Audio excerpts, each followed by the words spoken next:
আমার মুসলমান বলার উদ্দেশ্য হলো রমজান মাসের দ্বিতীয় তারিখ 2005 সালে পাকিস্তানের বুকে আপনার ভূমিকম্প আরম্ভ হলো। ভূমিকম্প হলো তো কাউকে বাঁচিয়ে রাখবে না। আপনার 10 তলা 20 তলা বিল্ডিং গুলো আপনার বনে হাঁচে আপনার মাটির তলে তলিয়ে গেল, সব আপনার বনে হাঁচে গড়িয়ে গেল, আপনার ঝরঝর করে অতল তলে তলিয়ে গেল, সবাই আপনার হাহাকার লেগে গেল। সকালবেলায় মিডিয়া আপনার হাজির হয়ে গেল, আপনার সাংবাদিকের মাধ্যমে তথ্য জানা যায়। পেপার পত্রিকা দেখেছিলেন বাবা, আনন্দ বাজার পত্রিকাতে দিয়েছিল আপনার পরে হয়েছে পাকিস্তানের বুকে 2005 সালে যে ভূমিকম্প হলো, এই ভূমিকম্পের কবলে পড়ে 80,000 মানুষ তলিয়ে গেছিল। কত হাজার বললাম? 80,000 মানুষ তলিয়ে গেল। কারো বাপ নাই, কারো মা নাই, কারো দাদা নাই, কারো দিদি নাই। এইভাবে এসব যখন হারিয়ে গেল 2005 সালে পাকিস্তানের বুকে এই ভয়াবহ আপনার ভূমিকম্পের কবলে পড়ে আপনার 80,000 মানুষ ধ্বংস হলো। তখনকার প্রেসিডেন্ট ছিলেন মিস্টার মোশাররফ হোসেন। মিস্টার মোশাররফ হোসেন হা হা করে কাঁদতে লাগলেন।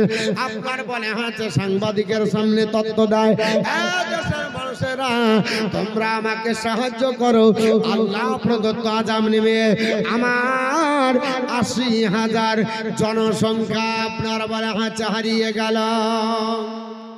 গোটা বিশ্বের মাটিতে মিডিয়ার মাধ্যমে খবর সান্ত্বনা দেওয়া হয়, এ মিস্টার মোশাররফ হোসেন, এটা আল্লাহ প্রদত্ত আযাব, মেনে নিতে হবে, কিছু করার নাই।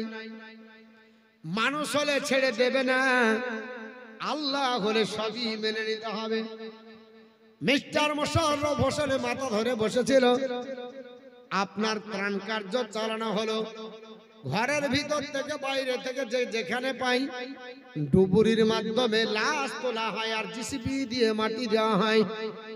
দীর্ঘ 17 দিন পরে 80,000 মানুষের গণনা হলো। 80,000 মানুষ মারা গেছিল। তবে আপনার 17ই রমজান পার হয়ে 19-20 আপনার 19শে রমজান, যেই দিন আপনার আসরের নামাজের পরে একজন আল্লাহর মহিলা বান্দিকে, আল্লাহর একজন আপনার বান্দিকে তোলা হলো। এই মেয়েটার নাম হলো নাফিসা বেগম। তবে মেয়েটা মরা না, জিন্দা। জোরে বলুন সুবহানাল্লাহ, আর একটু জোরে বলেন জিন্দাবাদ। ও মুসলমান, আপনার বলা হয়েছে আল্লাহর বান্দিকে যখন তোলা হয় সবাই ভেবেছে এত মানুষ মারা গেছে, এ তো আপনার মারাই যাবে, কিন্তু 17 দিন পর জিন্দা। আপনারা বলবেন তা কি করে হতে পারে? পানিতে ডুবলে তো মানুষ মারা যায়। আপনারা ফিলিস্তিনের মাটিতেও দেখেছেন 65 বছরের একজন আপনার বৃদ্ধ, তাকে 15 দিন পরে আপনার ঘরের ভিতর থেকে বাইর করা হলো, কিন্তু তিনি আপনার মারা যাননি, মারা যাননি। এ মুসলমান, রাখে আল্লাহ, মারে কে? মারে আল্লাহ, রাখে কে? আমার আল্লাহ পাক বলেন, আমার বান্দা বান্দিরা, আমি যার হায়াত দেব কেউ মারতে পারবে না, আমি আল্লাহ যাকে মারব কেউ হায়াত দিতে পারবে না। 2005 সালে পাকিস্তানের মাটিতে এই ভূমিকম্পের কবরে 80,000 মানুষ মারা গেল। অথচ 17 দিন পরে আল্লাহর বান্দি নাফিসা বেগমকে তোলা হলো। তিনি জিন্দা, মরে না, মরে না। সবাই আপনার অবাক হয়ে গেল, কারণ ডাক্তারি পদ্ধতিতে বলা হয়, পৃথিবীর বিজ্ঞানীরা আপনার তত্ত্ব দিয়েছে, এ জগতের মানুষ তোমরা শুনে রেখে দাও, একজন যদি প্রাপ্ত বয়স্ক মহিলা হয়, একজন যদি বয়স্ক আপনার বলা হয়েছে কোন আল্লাহর বান্দা হয়, সে আপনার 9 দিনের বেশি থাকতে পারে না। তাকে যদি পানাহার বন্ধ করে দেওয়া হয়, তাকে যদি আপনার ঘরে বন্দি করা হয়, 9 দিন পানাহার বন্ধ করলে আল্লাহর বান্দা বান্দি মারা যাবে। একটা দুগ্ধপোষ্য যদি বাচ্চা হয় 3 দিনের বেশি জীবিত থাকতে পারে না। অথচ 17 দিন হয়ে গেল, আল্লাহর বান্দি আপনার মারা যায়নি। ও আল্লাহর বান্দি কি করে বাঁচলে? আপনার মেডিকেলে ভর্তি করা হলো, সঙ্গে সঙ্গে ডাক্তার বাবুরা স্যালাইন দিতে যায়। আল্লাহর বান্দি নাফিসা বেগম বলে, ও ডাক্তার বাবুরা, আমাকে নিয়ে ব্যস্ত হতে হবে না, আমাকে নিয়ে চিন্তিত হতে হবে না। কি ব্যাপার আমাকে আপনারা কেন এইভাবে টানাপড়া করেন? আল্লাহর বান্দা ডাক্তাররা বলেছিল, ম্যাডাম আপনার বলে হয়েছে এই জন্য আমাদের থিওরি মিথ্যা হয়ে যায়। 17 দিন পরে পানির তল থেকে তোমাকে তোলার কারণে।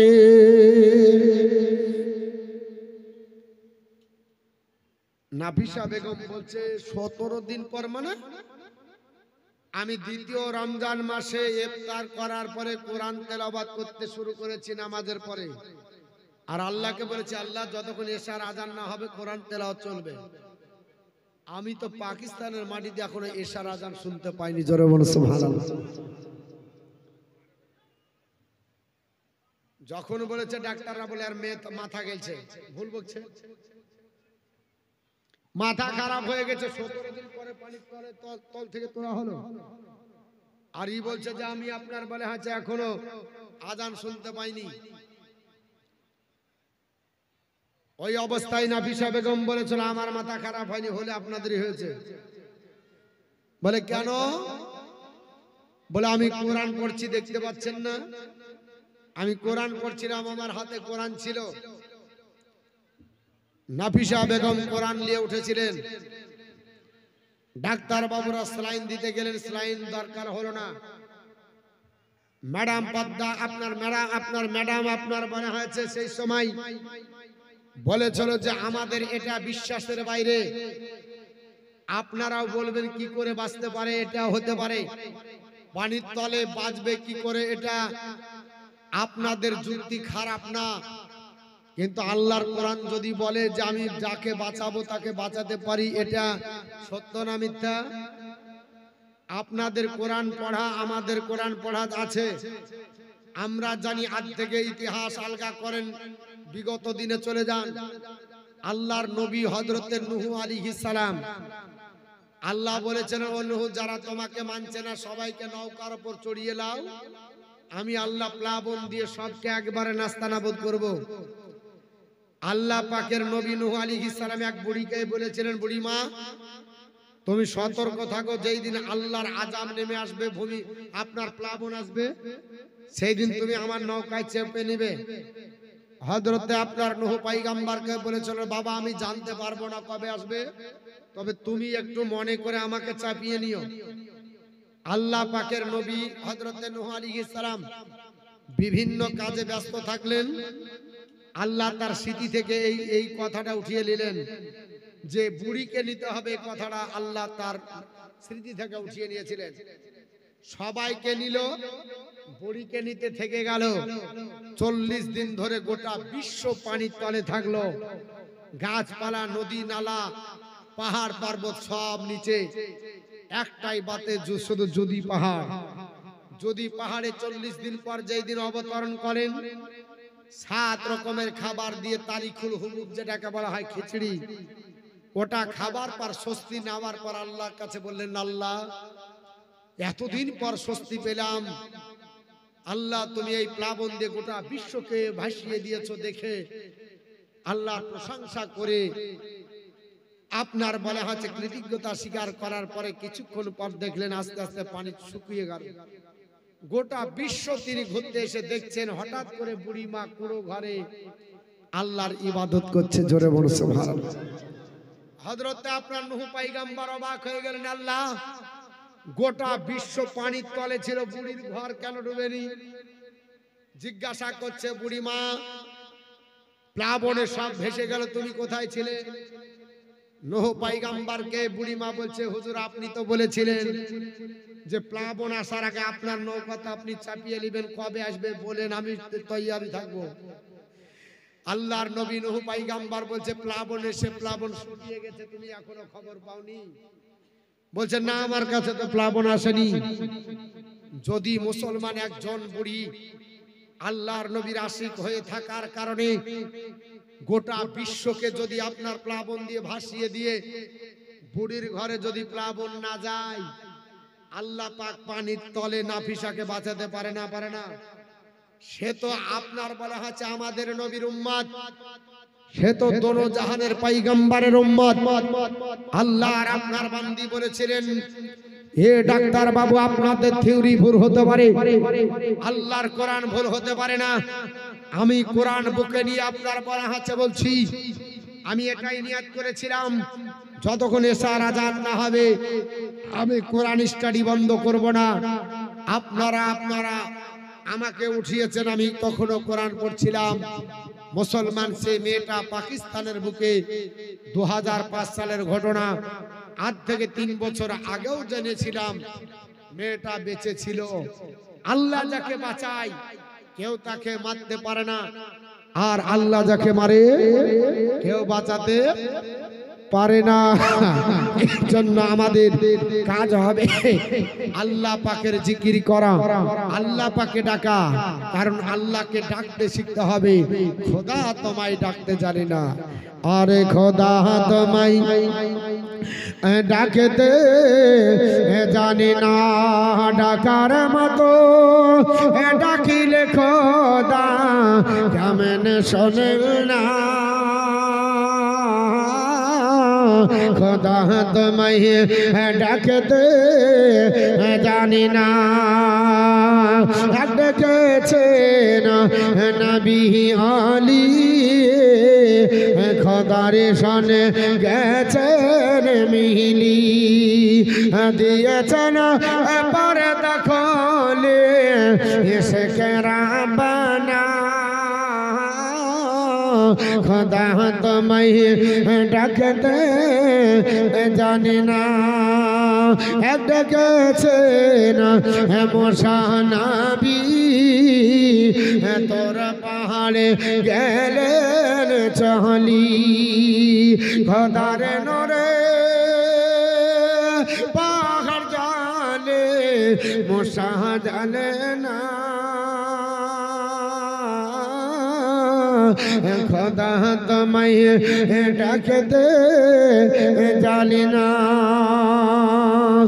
ডেকেছেন আরে ইব্রাহিম নবী নমরদের অগ্নিতে পড়ি। আগুন হইল ফুল বাগিচা পশম জ্বলে না। খোদা তোমায় ডাকতে জানি না। আল্লাহুম্মা সাইয়্যিদিনা মাওলানা মুহাম্মদ ওয়া আলা আলি সাইয়্যিদিনা মাওলানা মুহাম্মদ সাল্লাল্লাহু তাআলা আলাইহি ওয়াসাল্লাম। আমার মুসলমান আপনাদের কাছে বলছিলাম, তাই কোরআন ডিলিট করতে কেউ পারেনি, আজও পারবে না। তিনটি জিনিসের দুশমনী এখনো আছে, আগামী তো আপনার গত ছিল এবং আগামী তো থাকবে। এই তিনটি জিনিস, একটার নাম হলো কালামুল্লাহ, একটা রাসূলুল্লাহ, একটা বাইতুল্লাহ। এই তিনটি জিনিস আগামীতেও আপনার থাকবে দুশমন। চিরাচরিতদের দুশমনী করে যাচ্ছে। আপনারা বলবেন কি করে তিনটি জিনিসের দুশমন? আপনারা জানেন এই 2000 আপনার বলা হয়েছে, এই আপনার 23 সাল গেল গত ডিসেম্বরে, যখন আপনার রাম মন্দির তৈরি হবে তার আগে আপনার ঘোষণা দিয়েছিল। আনন্দবাজার পত্রিকাতে বলা হয়েছিল, আপনার বলা হলো পৃথিবীর জমিনে আগামী জানুয়ারি মাসে 2024 সালে 22 তারিখে আপনার রাম মন্দির উদ্বোধন হওয়ার পরে সর্বে আগে যেটাকে আপনার পর্যবেক্ষণ করা হবে, যে বিষয়টা ভাবা হবে, সেটা বেনারসের আপনার বলা হয়েছে ওই মাটিতে মথুরা, আপনার বলা হয়েছে মথুরার মাটিতে একটা জায়গা, আপনার সেই মথুরাতে একটা মসজিদ আছে, নাম হলো তার শাহী ঈদগাহ মসজিদ। শুনেছেন? শাহী ঈদগাহ মসজিদের ব্যাপারে বলা হলো, এই শাহী ঈদগাহ মসজিদে রামে আপনার বলা হয়েছে শিবের জন্ম, ওটা শিব জন্মগ্রহণ করেছিল। কিছুদিন আগে বলছিল বেনারসের জ্ঞানবাপী মসজিদে শিবের জন্ম, আবার কিছুদিন আগে বললো না না তাজমহলে জন্ম।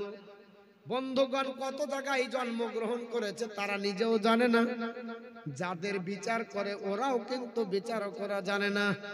এ মুসলমান পৃথিবীর জমিনে আমি আপনাদেরকে বলি, আজ বর্তমান যুগে মুসলমানের বিরুদ্ধাচারণ করার জন্য আজ ইতিহাসের সিলেবাস কম আছে। বাংলা জেনারেল যারা আছেন ভালো করে শোনেন, আমাদের এই ইতিহাসের সিলেবাস ছোট করা হবে। 9, 10 এর ইতিহাস ছোট করে কি করা হবে? তো বলা হচ্ছে ইতিহাসের চ্যাপ্টার গুলো ছোট করে দেওয়া হবে। কোন চ্যাপ্টার ছোট করবে? হনুমানের চ্যাপ্টার থাকবে, অসুবিধা নাই। হরপ্পা সভ্যতা থাকবে, অসুবিধা নাই। মিশরীয় সভ্যতা থাকবে, অসুবিধা নাই। তবে যেটা ছোট করা হবে নাম হলো মুঘল সাম্রাজ্য।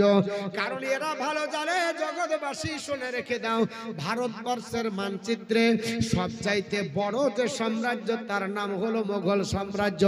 850 বছর যারা রাজত্ব করেছিল, এই 850 বছর রাজত্ব করেছিল এই মাটিতে, ভারতবর্ষের পৃথিবীতে এতটা আপনার বলা হয়েছে ভারতবর্ষের মাটিতে আর কোন গোষ্ঠী করেনি। পৃথিবীতে কিয়ামত পর্যন্ত করবে কিনা আল্লাহ ভালো জানে। এই 850 বছর রাজত্ব করে আপনার গোটা বিশ্বকে অবদান দিয়েছে মুসলমানরা। এই মুসলমানদের ঐতিহ্য যদি নষ্ট করতে হয়, মুঘল সাম্রাজ্য ছোট করে দাও, তাহলে দিল্লি আপনার তাজমহলের অস্তিত্ব হারিয়ে যাবে। কারণ মুঘল সাম্রাজ্য ছোট যদি করো, আপনার বলা হচ্ছে লাল কেল্লার অস্তিত্ব হারাবে। মুঘল সাম্রাজ্য যদি ছোট করো, বাঁশের কেল্লার অস্তিত্ব হারিয়ে যাবে। মুঘল সাম্রাজ্য ছোট যদি করা যায়, ইতিহাসের পাতা থেকে দিল্লির জামে মসজিদ উড়িয়ে দেওয়া হবে। মুঘল সাম্রাজ্য যদি ছোট করা হয়, দিল্লির সরজমিনে আকাশচুম্বী মিনার, কুতুব মিনার যেটাকে বলা হয়, কুতুবউদ্দিন আইবকের আপনার জামানায় তৈরি এই কুতুব মিনারটাকে আপনার উড়িয়ে দেওয়া হবে। এই জন্য পৃথিবীর জমিনে একটাই সাম্রাজ্যের ওপরে আক্রমণ করে ছোট করার চিন্তা ভাবনা নিয়েছে। এই সাম্রাজ্যটার নাম হলো মুঘল সাম্রাজ্য। এই সাম্রাজ্যকে ছোট করে দাও, তাহলে আর কোনো অসুবিধা নাই। মুসলমান, পৃথিবীর জমিনে আমরা মুসলমান, আমরা কাউকে আপনার বলে হাতে দুঃখ দিতে রাজি নয়, আমরা কাউকে আপনার কষ্ট দিতে রাজি নয়। আমাদের মুঘল সাম্রাজ্যের মধ্যে সবচাইতে যিনি হলেন আপনার জিন্দা পীর, নাম হলো বাদশাহ আওরঙ্গজেব। আর এর ব্যাপারে বলা হয় এ হচ্ছে আপনার ইসলামিক বিরোধী, মন্দির ভেঙে মসজিদ করেছে, বলা হয় না, হয় না? আজ পর্যন্ত কোন ইতিহাস প্রমাণ করতে পারবে না যে বাদশাহ আওরঙ্গজেব আলাইহির রহমাতুর রিদওয়ান তিনি আপনার বলা হয়েছে মন্দির ভেঙে মসজিদ করেছে। যেটা বেনারসের জ্ঞানবাপী মসজিদ বলছেন, এই আপনার জায়গাটাকে মন্দির ভেঙে যেটা মসজিদ করে, ইতিহাস আর জানার দরকার ছিল। আপনাদের আমাদের ঘরে ছেলেরাও ইতিহাস পড়ে না। যদি ব্যাকগ্রাউন্ড দেখা যায়, এই মসজিদটার ব্যাকগ্রাউন্ড একটু বলি দিই। যখন আসলো কথাটা, এই মসজিদ আল্লাহর মহান ওলি জিন্দা পীর, তার আপনার বলা হয়েছে কারণে যিনি ভিত স্থাপন করেছিলেন, যাকে বলা হয় মন্দির ভেঙে তৈরি করেছে মসজিদ। একটু ভাবতে অবাক লাগে, যে লোকটা কোষাগার থেকে কোনোদিন বেতন নিয়ে সংসার চালাননি, সারা জিন্দেগি তিনি আপনার বলা হচ্ছে টুপি সেলাই করে যা আপনার বাজারে বিক্রি করে পয়সা পেতেন তাই দিয়ে সংসার চালাতেন, যার জীবনীতে আপনার আলগা করলে দেখা যায় 55 বছর ধরে কন্টিনিউ যিনি আপনার রাজত্ব করেছেন। এত বড় রাজত্ব করা একটা কোন আপনার প্রধানমন্ত্রীর লাইফে দেখাতে হবে। 10 বছর রাজত্ব করে তার বাপ শুদ্ধে বতিয়ে যায়। 55 বছর রাজত্ব করলে ওই লোকটাকে সৎ হওয়া দরকার হবে, না হলে 10 বছর পর স্লোগান দিয়ে তাকে লাত দিয়ে নামিয়ে দেবে চার থেকে। 55 বছর ধরে ভারতবর্ষের আপনার ঐতিহ্যবাহী দিল্লির সরজমিনে মসনদে বসে গোটা বিশ্বটাকে তিনি আপনার পরিচালনা করেছে, এই গোটা ভারতকে পরিচালনা করেছেন বাদশাহ আওরঙ্গজেব আলাইহির রহমাতুর রিদওয়ান। কিন্তু যে মসজিদ আপনার মন্দির ভেঙে মন্দির তৈরি করার কথা বলা হয়, তাদের জানার দরকার ছিল এই বাদশাহ দিল্লির জামে মসজিদের ইমাম ছিলেন। এত বড় বাদশাহ প্রত্যেক দিন জুম্মার দিনে তিনি আপনার খুতবা দিয়ে নামাজ পড়াতেন। তিনি যদি আপনার বেঈমান হতেন তা আপনার আমার মতো নেতার মতো জুম্মার দিন কাজা করে বিচারে বসে থাকতেন, ঠিক না বেটি? আল্লাহর নবী বলেছেন ইমামুল আদিল জাসলোরার যিনি হবেন, ন্যায়পরায়ণ দেশের নেতা হবে, তার জায়গাটা আরো সে নিচে হবে। বাদশাহ আওরঙ্গজেব আলাইহির রহমাতুর রিদওয়ান প্রতি জুম্মায় তিনি দিল্লির জামে মসজিদে ভাষণ দিতেন। দিল্লিতে যাবেন, যিনি দিল্লির জামে মসজিদ দেখেছেন, আল্লাহ এই মসজিদের গোটা আপনার চারিপাশকে বাজার করে দিয়েছে। 24 ঘন্টায় বাজার লেগে থাকে। দিল্লির জামে মসজিদ দেখলে আপনার কলিজা ঠান্ডা হয়ে যাবে। একতলা সিঁড়ি দিয়ে উঠতে হবে, তারপরে মসজিদে উঠতে হবে, এতটা সিঁড়ি আছে। তো তিনার কাজ ছিল জুম্মার পরে তিনি সিঁড়ির প্রথম ধাপে নেমে তিনার প্রজাদেরকে বলতেন, শ্রোতাদেরকে, ওগো আমার প্রজারা শ্রোতারা, তোমাদের যা ইচ্ছা আছে বলো, আমি তোমাদের আপনার বিষয়গুলো জানি। একদিন পর তিনি বিচারের আপনার বলে আছে করতেন, আপনার ব্যবস্থাপনা করতেন। ঘটনাটা আপনার বলে আছে বাংলা সাহিত্যের জগতে আপনার বলে আছে ভারতবর্ষে মুসলমানদের অবদান কি, এই কিতাবটা পড়বেন তাইলে বুঝতে পারবেন। সেই বাদশা আওরঙ্গজেব আলাইহির রহমাতুর রিদওয়ান, তিনি যে আপনার মন্দির ভেঙে মসজিদ করেছিলেন তা না, তোমাদেরই ঘরের লোক মন্দির আপনি মসজিদ তৈরি করে দিয়েছে। লোকটার নাম হলো ব্রাহ্মণ রামলাল। কি নাম বললাম? ব্রাহ্মণ রামলাল। ওর মেয়ে ছিল একটা 14 বছরের ফুটফুটে চশমার মতো, মেয়েটার নাম ছিল শকুন্তলা। মেয়েটা দেখতে খুব সুন্দরী ছিল, ব্রাহ্মণ গরিব ছিল। আর বেনারসে যিনি আপনার বলা আছে প্রধানমন্ত্রী ছিলেন, সেই বেনারসের প্রধানমন্ত্রী নাম হলো তার শের আলী খা। ভালো করে ইতিহাস লক্ষ্য করুন। এই শের আলী খা আসরের নামাজের পরে দেশের অবস্থা বোঝার জন্য বেনারসের মাটিতে যখন পর্যবেক্ষণ করতে বেরিয়েছিলেন, সঙ্গে সঙ্গে এই শকুন্তলা মেয়েটাকে তার চোখে পড়ে। মানুষের চোখটা হচ্ছে খুব খারাপ। আপনার বলা হচ্ছে চোখ যদি আপনার চলে যায় তাহলে চোখ আপনার কন্ট্রোল করা খুব আপনার দুষ্কর। আল্লাহর নবী সাল্লাল্লাহু আলাইহি ওয়াসাল্লাম এর জন্য বলেছেন, তিরমিজি শরীফের হাদিস 2য় খণ্ড পৃষ্ঠা 3 আপনার বলা আছে প্রথম খণ্ড পৃষ্ঠা নাম্বার 322, নবী আমার বলেছেন, আল মারআতু আওরাতুন, মহিলারা হচ্ছে আওরাত ঢেকে রাখা জিনিস। আপনার ইজা খারাজাত ফাইজা খারাজাত, যখন মহিলারা আপনার বাড়ি থেকে বেরিয়ে যায় তখন বলা হচ্ছে ইস্তাসরাফাহাশ শয়তান, শয়তান তাদেরকে আপনার ঘোরাতে থাকে, আর আপনি তাদের দিকে তাকিয়ে আপনার বলা হচ্ছে চোখকে নষ্ট করবেন। আল্লাহর নবী বললেন সঙ্গে সঙ্গে, তোমরা আপনার কি করো, ওই মহিলার দিকে তাকায়ও না। অপর হাদিসে লেখা আছে, হাদিসটি আপনার বলা হচ্ছে বাইহাকিতে আছে এবং হাদিসটি আপনার বলা হচ্ছে মিসকাত শরীফের মধ্যে এসেছে। আল্লাহর নবীর সাহাবী হযরত জাবির বিন আব্দুল্লাহ জিজ্ঞেস করলেন, নবীজি কোন মহিলার দিকে যদি আমার চোখ পড়ে যায় কি করব? নবী বললেন, সঙ্গে সঙ্গে চোখ তুমি আনত করো, দৃষ্টি না আপনার আনত করো। আল্লাহর কোরআন বলেছে, পবিত্র কোরআন সূরা আপনার নূর আপনার বলা হয়েছে পবিত্র কোরআন 18 পারা সূরা নূরের মধ্যে 30 নম্বর আয়াত, কুল্লিল মুমিনিনা ইয়াগুদ্দু মিন আবসারিহিম, হে নবী আপনি মুমিন বান্দাদের বলেন তারা যেন দৃষ্টি আনত করে, নিচু সোজা মাথা করে চলে। ইয়াহফাজু ফুরুজাহুম, তাদের যেন গুপ্তাঙ্গকে হেফাজত করে। যালিকা আজকারাহুম, এটাই হলো তাদের জন্য উত্তম। কোনটা? নিজের গুপ্তাঙ্গকে আপনার ঢেকে রাখা আর নিজের দৃষ্টিকে আনত করা। ইন্নাল্লাহা খাবিরুম বিমা ইয়াসনাউন, আল্লাহ ভালো জানে যা তোমরা করো। আল্লাহ কত ওয়ার্নিং দিচ্ছেন।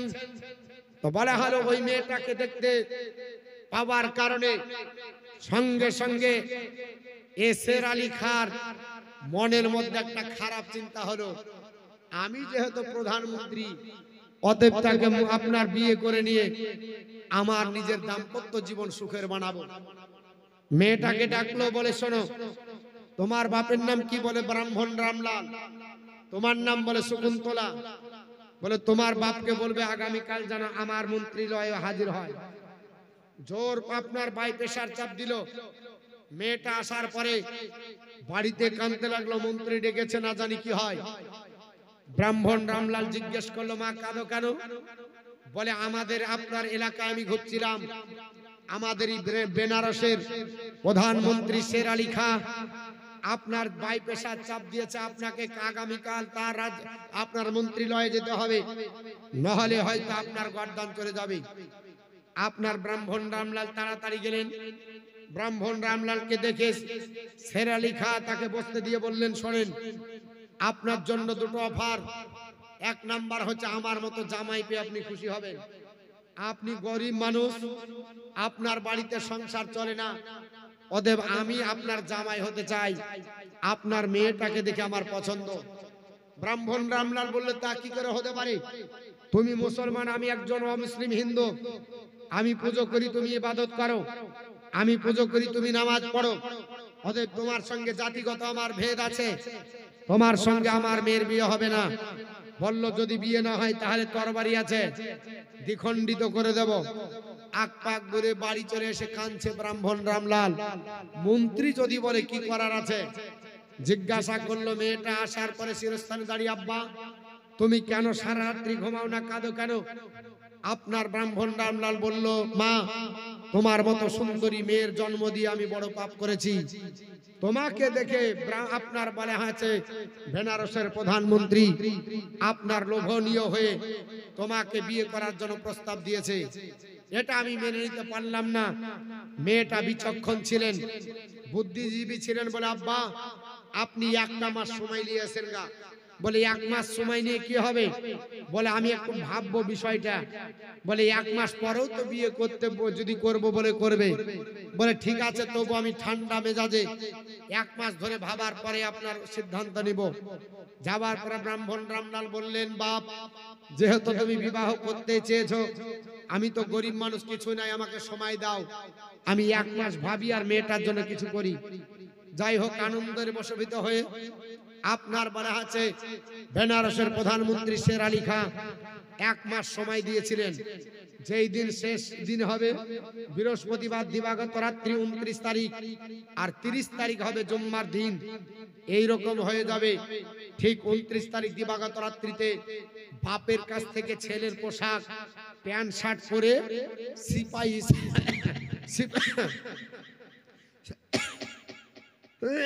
সিপাহী যেমন হয়, একজন পুলিশের ড্রেস পরে মাথায় হেডকোট লাগিয়ে ঘোড়ার পর আরোহণ করে রাতারাতি চলে গেলেন দিল্লির সরজমিনে। বেনারস থেকে দিল্লিতে যে এই আপনার বলা হয়েছে শকুন্তলা, জুম্মার দিন আপনার বলা হয়েছে 12টার 12:30 1টার পরে জুম্মা সমাপ্ত হলো। বাদশার কাছে হাজির, বললেন, বাদশা আসসালামু আলাইকুম। সালাম দিতে যাবেন, আল্লাহর মহান ওলি, বুঝতে পারছেন তো মহিলা কিন্তু সেজেছে আপনার পুরুষ। আল্লাহর আপনার ওলি বললেন, তুমি দূরে থাকো। ওয়ালাইকুম আসসালাম। বলতে গেলে তোমাকে আগে ভাবতে হবে তুমি আগে মুসলমান কিনা, তুমি তো মুসলমান না। সঙ্গে সঙ্গে বললেন, আপনি বুঝলেন কি করে আমি একজন পোশাক পরিধান করা পুরুষ আপনি চিনতে পারছেন না? উনি বললেন, শোনো, তুমি পোশাক পরে পুরুষ সাজলে পুরুষ হওয়া যায় না, পুরুষ যাকে আল্লাহ বানিয়েছে সেই হবে। সঙ্গে সঙ্গে অবাক চিত্তে শকুন্তলা মাথার হেডকোট করে বললেন, তাহলে আমাকে বিচার করে দিতে হবে। বলে, বলো মা, তোমার কি বিচার? বলে, আপনারা মুসলমান কেমন আপনার ধর্ম পালন করেন? পৃথিবীর জমিনে কোন ধর্মে কি লেখা আছে যে অন্য ধর্মের মানুষকে জোর পূর্বক আপনার বিবাহ করা যায়? বলে, না। জোর পূর্বক ধর্মান্তরিত করা যায়? বলে, না। জোর পূর্বক কিছু করা যায়? বলে, না। তাহলে আপনাদের ধর্মাবলম্বী আমাদের বেনারসের মাটিতে আপনার প্রধানমন্ত্রী কেন আমার উপর বাই পেশাব দিয়ে সে কেন আমাকে স্ত্রী বানাবে? এটা কি আপনাদের অনৈতিক নাই? আর এটা কি ধর্মের বিরুদ্ধে আপনার বলা হয়েছে আপনারা করছেন না? আল্লাহর মহান ওলি জিন্দা পীর ওলিয়ে কামিল বাদশাহ আওরঙ্গজেব আলাইহির রহমাতুর রিদওয়ান বলেছিলেন, মা আমি তোমাকে আপনার বলা হয়েছে নিরাপত্তা দেওয়ার দায়িত্ব নিচ্ছি, তুমি আমাকে একটু সুযোগ দাও, আজকের দিনে আমার বাড়িতে চলো। আপনার বলা হয়েছে তিনি বাড়িতে নিয়ে যাওয়ার পরে মেয়েটাকে সুন্দরভাবে আপনার বললেন, বাথরুমে যাও, গোসল করো, তুমি নিজের পোশাক আপনার ছাড়ো, ছাড়ার পরে তুমি সুস্থ হয়ে মাথা মস্তিষ্ক ঠিক করে আমার কাছে দাঁড়াও, তোমাকে দুটি খাইয়ে দিই। অনেক দিন ধরে দুশ্চিন্তায় ভুগছো, খাবার নাই, নিজের হাতে আপনার খাবার পরিবেশন করে দিয়ে বাদশাহ আওরঙ্গজেব আলাইহির রহমাতুর রিদওয়ান মাত্র 24 ঘন্টার ব্যবধানে যতবার মা বলেছিলেন, এই মেয়েটা বলছে আমার আব্বা 14 বছরে এতবার মা বলেনি। জোরে বলুন সুবহানাল্লাহ। আমাকে সব সময় মা বলে সম্বোধন করে বললো মা তোমাকে বিবাহ করতে চেয়েছে, বলে আগামী আপনার কালকে হারে, বলে বলে হ্যাঁ, বলে তুমি চলে যাও, নির্দিষ্ট টাইমে তুমি কিন্তু উপস্থিত হবে, সেইখানে আমি এই অধমকে আপনার দেখতে পাবে। আল্লাহর আপনার বলে আছে মহান ওলি জিন্দা পীর বলিয়ে কামিল বাদশা আওরঙ্গজেব আলাই রহমাতুর রিদওয়ান, তিনি বাদশাহী পোশাক পরিধান আপনার ত্যাগ করলেন। আপনার ফকিরি পোশাক পরিধান করার পরে আপনার ভিক্ষার আপনার ঝুলি আপনার ঝুলিয়ে নিলেন, আর ডান হাতে একখানা থাল নিয়ে আপনার বেনারসের মাটিতে হাজির হয়ে গেলেন। বাদশা আপনার বলে আছে ভিক্ষার আপনার বলে আছে ছদ্মবেশ সেজে যেই দিন আপনার বলে আছে হাজির হয়েছিলেন, ওই বাদশা আপনার বলে আছে বেনারসের আপনার বলে আছে শের আলী খান দরবারে বলেছিলেন, শের আলী খা আপনার দরবারে এসেছি আমি ভিক্ষুক, আমাকে ভিক্ষা দাও। সে বলেছিল আমার এখন ডিস্টার্ব হবে, আমি বিবাহ করব, বিয়ের পিঁড়িতে বসবো, বলে না আমাকে ভিক্ষা দিয়ে বিয়ে করো। সেই দিন যখন আপনার ভিক্ষা দিতে এসেছিলেন অন্য লোক, আল্লাহর মহানবী বলেছিলেন না আমি তার কাছে নেব না, আমি এখানকার প্রধানমন্ত্রীর কাছে নেব। যখন প্রধানমন্ত্রী আপনার শের আলী খা ভিক্ষা দিতে এসেছিল, সঙ্গে সঙ্গে থাল খসিয়ে গাপ করে হাত ধরে নিজের আপনার বলে আছে বোরখা খসিয়ে নেকাবটা খসিয়ে বলেছিলেন হারামজাদা এটা তোকে শিক্ষা দেওয়া হয়েছিল, ইসলাম এটা বলেনি। তরবারি নিয়ে আপনার উলঙ্গ তরবারি নিয়ে শের আলী খাকে মেয়েটার সামনে আর ব্রাহ্মণ রামলালের সামনে দুখণ্ডিত করে গোটা বিশ্বকে জানিয়ে দিয়েছিল যারা আপনার মানুষের উপর জুলুম করে অত্যাচার করে এদের শাস্তি এটাই হয়। সেই দিন আপনার ব্রাহ্মণ রামলাল খুশি হয়ে আল্লাহর মহানবীকে নিজের বাড়িতে নিয়ে যাওয়ার পরে আপনার বলে হচ্ছে পানি পান করিয়েছিলেন। আল্লাহর মহানবী বলেছিলেন আল্লাহ যতক্ষণ ন্যায্য বিচার করতে না পারবো এক গ্লাস পানিও পান করব না। সেই দিন ব্রাহ্মণ রামলালের বাড়িতে পানি পান করেছিলেন। আর টাইমটা হয়ে গেছিল আসরের সময়, ওইখানে বললেন ব্রাহ্মণ রামলাল আমি হলাম মুসলমান, আমি নামাজ কাজা করি না, 34 বছর ধরে জীবনে আমার তাহাজ্জুদ কাজা নাই, জোরে বলুন সুবহানাল্লাহ। আল্লাহর মহানবী বললেন আমার নামাজ পড়তে দিতে হবে। সেই জায়গাতে দাঁড়িয়ে তিনি আপনার বলে হচ্ছে নামাজ পড়ে নিলেন। সেই জায়গাতে নামাজ পড়ে আসরে নামাজ পড়ে আসলেন। ওই ব্রাহ্মণ রামলাল বলেছিলেন ওগো আল্লাহর আপনার মহানবী আপনি যেহেতু এই জমিনে আসরের নামাজ পড়ে গেলেন, আমি আপনার জন্য একটা এই জায়গাতে আপনার মসজিদ বানিয়ে দেব, জোরে বল সুবহানাল্লাহ। বানালছে ব্রাহ্মণ রামলাল আর তৈরি হয়ে গেল কার নাম, বলছে মন্দির ভেঙে মসজিদ করেছে। যদি না হয় গোটা ভারতের মাটিতে ইতিহাস আপনার প্রমাণিত আছে। আজ মুসলমানের ঘরে ছেলেরা আপনার জানে না, প্রোটেস্ট করতে পারে না, তার জন্য আমাদেরকে দেখে আপনার উপহাস করে আমাদেরকে বলে এরা আছে বিদ্বেষ ভাবাপন্ন মানুষ। না, আমাদের মতো উদার আপনার বলে হাজার কেউ নাই। মুসলমান ওই জাতি যে জাতির কাছে আত্মসমর্পণ করলে ইসলাম বলছে খবরদার তাকে মারা যাবে না। মুসলমান ওই জাতি আত্মসমর্পণ করলে মারা যাবে না।